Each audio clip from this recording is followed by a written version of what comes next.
요즘 우리가 내년 주제를 위해서 제 아내하고 또 새롭게 부임한 전도사님하고 성경 렉처러 과정을 우리가 수료 중인데요.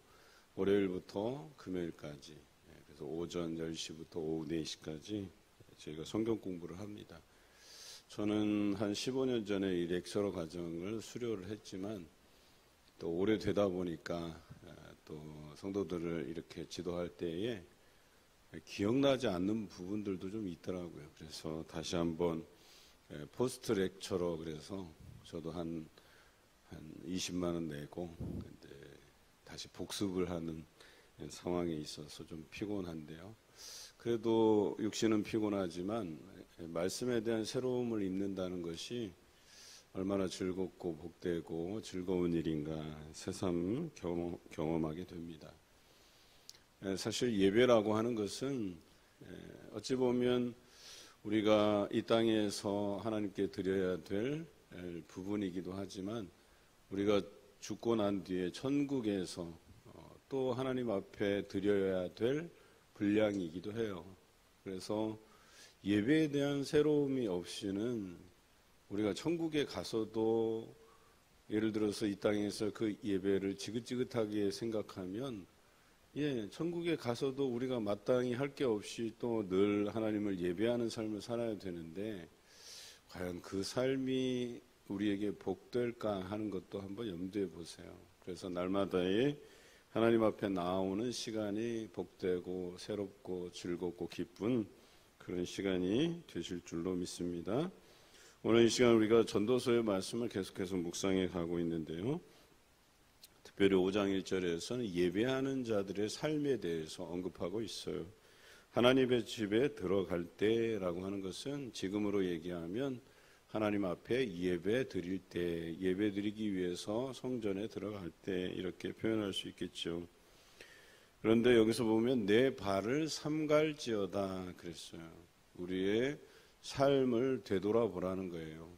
우리가 행한 일들을 하나님 앞에, 하나님께서 주신 말씀 앞에 비추어 보라는 거예요. 그것은 우리가 하나님 앞에 회개할 것이 없나를 돌아보라는 거예요. 또 우리가 말한 것들에 대해서 정말 책임지지 못할 말들을 하나님 앞에 늘어놓지는 않았는가를 한번 생각해 보라는 거예요. 그 첫 번째는 이겁니다. 제물 드리는 것보다 낫다 그랬어요. 뭐가? 말씀을 듣는 것이. 그래서 우리가 하나님 앞에 나와서 예배 드릴 때에 그 예배자의 첫 번째 태도는 말씀 듣는 것을 제물 드리는 것보다 우선시해야 된다라고 하는 것이죠. 예배 드릴 때마다 형식적으로 나와서 형식적인 예물을 드리는 것보다 더 중요한 것은 들려지는 말씀, 선포되어지는 말씀, 그것을 마음에 새기고 그것들을 가지고 또 한 주간을 살아가는 우리 삶이 되어야 된다. 이렇게 말씀하고 있습니다. 전도자는 그것을 깨달은 거예요. 하나님 앞에 성전을 지어드리고 그 성전에서 예배드리고 성전을 향해서 기도할 때 하나님이 얼마나 기쁘신가를 그가 처음에 알았지만 그 이후에는 그 삶을 점점점 잃어버렸다는 거예요. 그래서 하나님께 예배드리는 일보다 더 우선시 되는 일들, 나라를 부강하게 만들고 다른 나라의 협조를 얻어서 뭔가 정치적인 체계들을 만들고 그 안에서 국가가 안정을 취하고 그것이 국민을 위한 것이라고 생각했지만 잘못 생각한 거였었어요. 이 은혜 언약은 아브라함 때로부터 오직 하나님만 바라보라는 거예요. 환경을 바라보지 말고 주변 국가들에 의존하지 않고 오직 하나님께서 보호하시고 인도하심을 믿고 하나님만 바라보라고 했는데 전도자가 그것을 잊어버렸던 거예요. 그런데 인생의 말년에서 다시 한번 돌아보니까 하나님 앞에 예배드리며 그 말씀을 듣는 것보다 중요한 것이 없다라고 결론을 내렸어요. 그래서 자신이 막대한 부를 쌓고 왕으로서 당연히 드려야 되니까 그 살진 송아지를 잡아서 하나님께 드리는 그 행위보다, 그 제물 드림보다 오히려 하나님께서 자신에게 하시는 말씀들을 귀 기울여 듣는 것, 모세로부터 주어진 모세 오경, 율법, 이것을 그가 잘 지키면서 하나님의 말씀에 순종하는 것을 하나님이 원하신다라고 하는 것을 깨닫게 되었어요. 우리도 마찬가지죠. 나와서 형식적인 예배, 형식적인 예물 드림보다 더 중요한 것은 들려지는 말씀을 내 마음에 새기는 것, 그 말씀대로 순종하며 살아가는 것, 이것이 중요함을 날마다 깨닫는 여러분 되시길 바랍니다. 두 번째는 너는 하나님 앞에서 함부로 입을 열지 말며 급한 마음으로 말을 내지 말라 그랬어요. 그러니까 기도하는 모습인데요.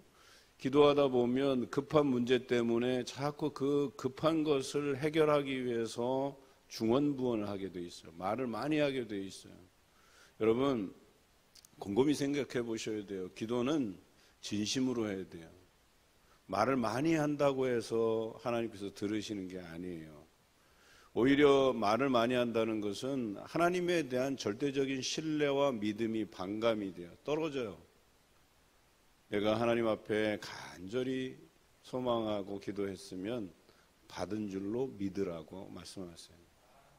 그런데 주실 것을 믿는데 또 그것이 믿어지지 않아서 걱정돼서 그 다음날 또 그 다음날 또 그 다음날 계속해서 그것들에 대해서 중언부언하면 얘가 내가 이것에 대해서 약속한 것을 모르나 줄 줄로 믿고 다른 것을 위해서 애쓰고 수고해야 되는데 계속 그것에 집착해서 그 세상의 작은 것 하나 얻어보려고 세상에서 그 작은 것, 그 위치에 한번 올라보려고 아둥바둥 살아가는 게 안타까운 거예요. 하나님의 입장에서는. 전도자는 그걸 알았어요.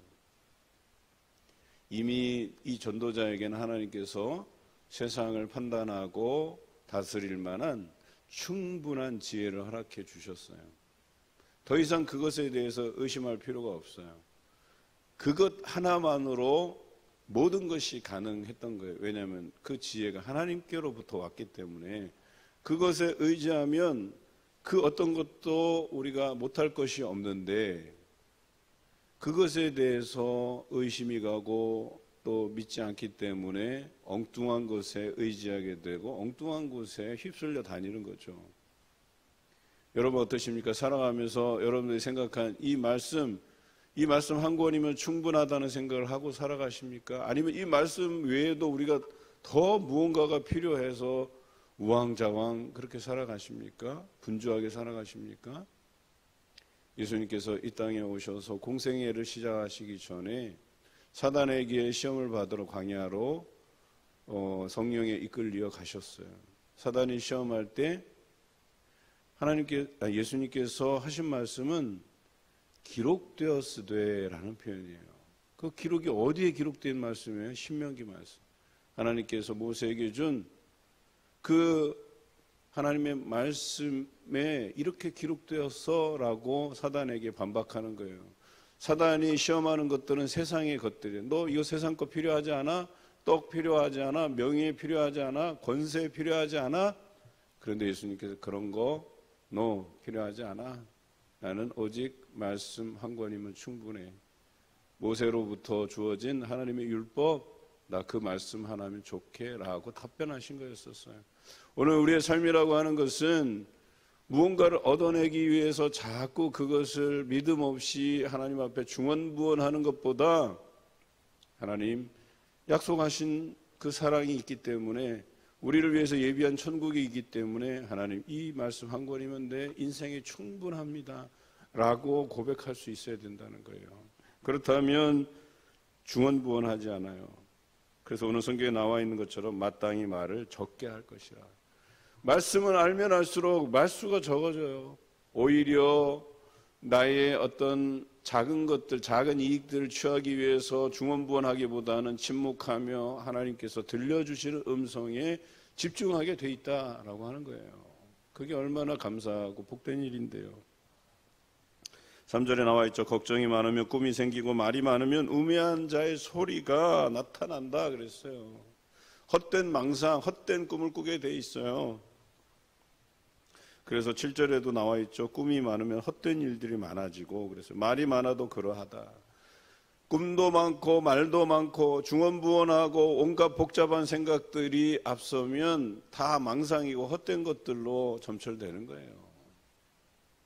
근데 여전히 헛된 생각, 헛된 말들이 오고 가고, 기도할 때 하나님의 음성 듣기를 우리가 노력해야 되는데 거룩한 상상이 아닌 망상, 내 인생이 앞으로 어떻게 될 것인가, 이것을 취할 것이냐 말 것이냐, 이런 조잡한 생각으로 말도 많아지고 헛된 망상들만 들어가고, 그러니 그런 생각 안에, 그런 마음 안에 하나님의 말씀이 들려지지 않죠. 하나님의 음성이 들려지질 않죠.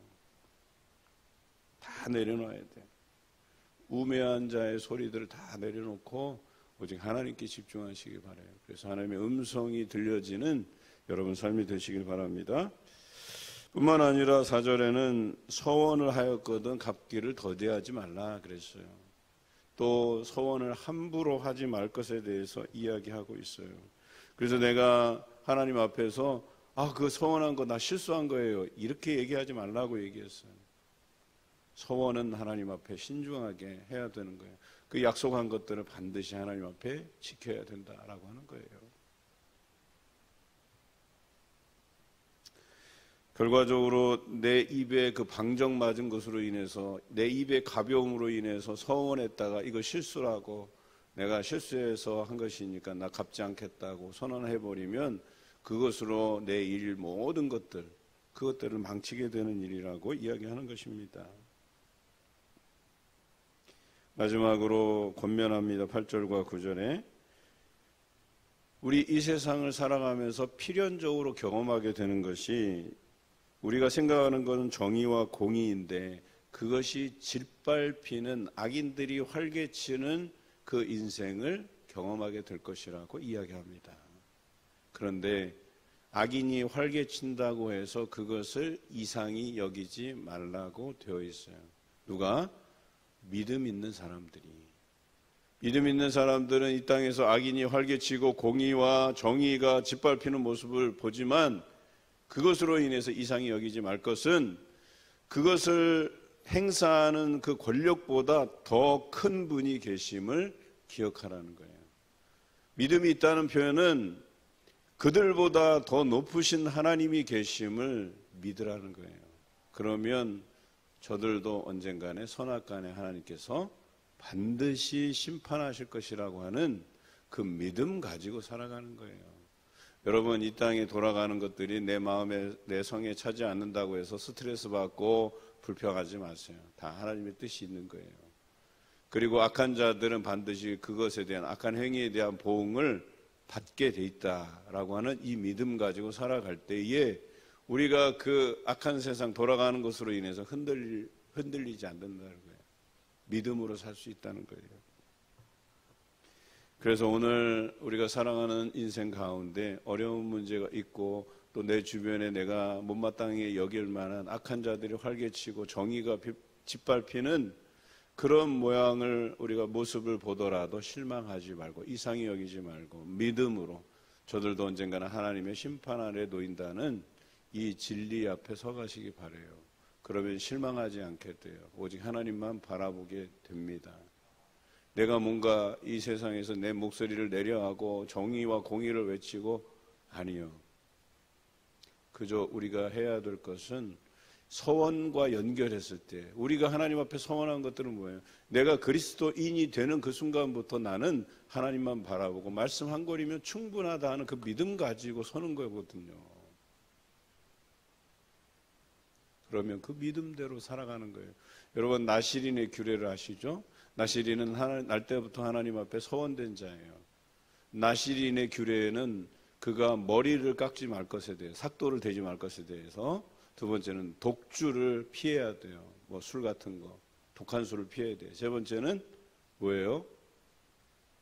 부정한 것을 가까이 하지 말아야 된다는 거예요.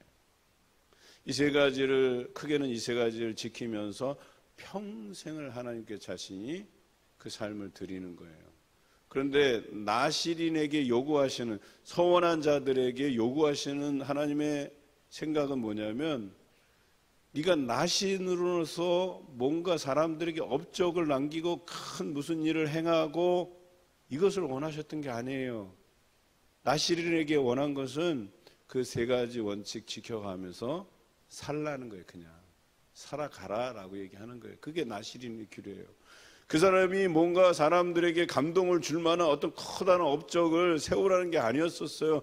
그저 하나님께서 정하신 세 가지 법칙 가지고 살라. 평범하게 살든 가난하게 살든 살라라고 얘기하는 거였었어요. 오늘 우리에게 요구하시는 삶은 무엇입니까? 여러분, 성경 한 권이면 충분하다고 하는 그 믿음 가지고 사는 것이지, 여러분이 어떤 커다란 업적을 이루고 커다란 부를 쌓고 높은 자리에 올라가서 그것으로 내 이름을 내고 그것이 결국은 하나님의 이름을 내는 것 아니냐? 이거 아니에요. 착각하지 마세요. 하나님께서 내게 요구하시는 삶, 그것을 살아내는 것이 믿음이에요. 그것을 우리에게 요구하고 계셔요. 오늘도 말씀에 의지해서 이러한 믿음 가지고 살아가시는 여러분 되시기를 주님의 이름으로 기원합니다.